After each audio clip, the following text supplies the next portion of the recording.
해병대 수사단이 국방장관에게 수사 결과를 보고한 자리. 이종섭 국방장관은 사단장도 형사처벌 받아야 하냐고 물었습니다. 그러자 김계환 해병대 사령관은 사단장에게도 과실이 있는 것으로 확인돼 경찰에 이첩해 수사해봐야 한다고 답했습니다. 자리에 함께 있던 전하규 국방부 대변인도 사단장까지 형사처벌하겠다면 엄정하게 수사됐다고 국민이 생각할 것이라고 말했습니다. 허택은 국방부 정책실장 역시 수사 결과는 잘 됐고 특별히 문제가 없는 것 같다고 말했습니다.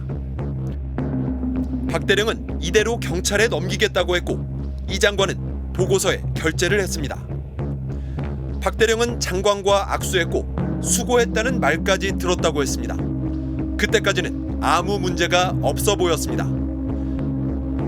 그런데 바로 다음 날 장관이 20시간 만에 자신의 결재를 뒤집었습니다. 왜 뒤집었을까요? 대통령실 개입 의혹이 제기됐습니다. 대통령실에서 모종의 지침이 있었다라는 것이 아마 자연스럽지 않습니까? 대통령실에서 저한테 이 조사 결과에 대해서 어떤 지침을 제가 받은 게 없습니다. 몇 번 그 말씀하셨는데. 그러면서 이 장관은 이렇게 말했습니다. 근데 네. 장관님께서 이렇게 결재를 하고 번복한 적이 많으세요? 아니 결재할 때도 확신이 있어서 한 것은 아니었지만 다음 날 확신이 없는데 장관님이 결재를 하세요. 과장이나 국장도 아니고 일무 실무자도 아닌데요. 그거 얼마나 중요한 결재인데 그거를 번복을 하세요. 그 책임감을 어떻게 하시려고? 제가 그 변명처럼 들리실지 모르겠지만 결재할 때부터 확신이 없었다는 겁니다. 사단장을 봐주려는 의도는 없었고 초급 간부가 마음에 걸렸다고 주장했습니다. 초급 간부들이 심리적으로 굉장히 힘들 것 같다 이런 대화가 좀 있었습니다. 그래서 그 전날 제가 기억이 바로 나서 다시 조치를 했던 겁니다. 그래서 갑자기 생각나서 참모에게 법리 검토를 지시했다고 했습니다. 24시간도 안 돼서 본인이 결제했던 내용을 번복을 합니다. 이게 가능한 일이에요. 근데 다음 날 제가 다시 다른 일정을 제가 보고받으면서 그런 문제에 대해서 다시 이걸 짚어봐야 되겠다라고 판단했던 겁니다. 그래서 다시 급하게 일단 보류시키고 그다음에 법무관리관 보고 검토를 좀 시켰습니다. 장관이 하루 만에 결재를 뒤집은 것도 이례적인데 장관은 자신의 번복 지시를 따르지 않았다고 해서 바로 당일 박 대령에게 항명죄를 적용했습니다. 처음에는 집단 항명 수괴죄를 적용했다가 항명죄로 바꿨습니다.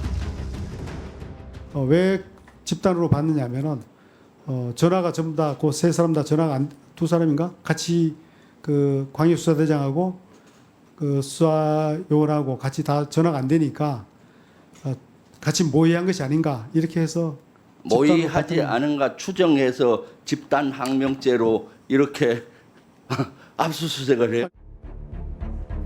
군 법무관으로 20년 일했던 변호사도 집단 항명 수괴죄는 처음 들어본다고 했습니다.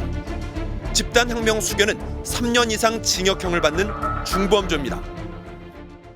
사실 저도 그 죄명이 있는 걸 처음 알았어요. 마치 내란처럼 집단을 이루어서 상관의 명령에 반항하고 거부하는 거. 그런데 그 집단 항명을 함에 있어서 우두머리가 있을 거 아닙니까?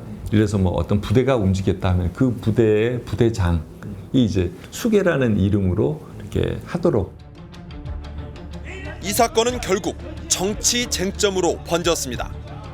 여당에서는 애초부터 과실치사 혐의가 무리하게 적용됐다는 주장도 나왔습니다. 아니 예를 들어서 물론 구명동의 이런 게 다 있으면 좋겠죠. 근데 그거는 없을 수도 있을 것이고 또 안타까운 최상병은 또 손잡고 들어가는 과정에 거기면 또 푹 꺼져서 사실 강바닥에 우발적인 상황도 있는 거예요. 항명일까? 부당한 외압일까? 지금 야당에서는 국기문란이라고 주장을 하고 있는데 제가 보기에는 이게 국기문란이 아니고 군기문란으로 저는 보고 있습니다. 이걸 하루아침에 정말 하루아침입니다. 하루아침에 뒤집어가지고 결국은 수사한 사람을 항명으로 몰아갈 수 있는 이 상황. 이게 뭐겠습니까?